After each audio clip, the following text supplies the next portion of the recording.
সব খেয়ে এখন জামাই টাকা লেছো ঠিক আছে জামাই নিয়ে আসছি বাইগান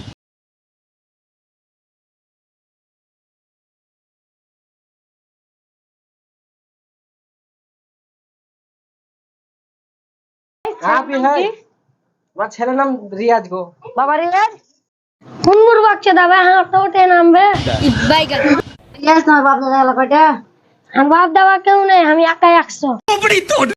বিয়ে হ্যাঁ বিয়ে তো পছন্দ হলো তো লেনদেন খবরটা কি কিছু রে বিয়ে শালা মন থাকলে বলবা শালা শ্বশুর কি ব্যাপার বে খালার কথা বলছিস ছেলে তো পছন্দ হয়েছে মিষ্টিটা এটা দাও বিয়ে বিয়ে হলো হলো মিষ্টি প্যাকেটটা এবার খুলে দেখি তাহলে হ্যাঁ जा साला की दिया गया है जामे देखा गया है फिर पी रहता दिया गया है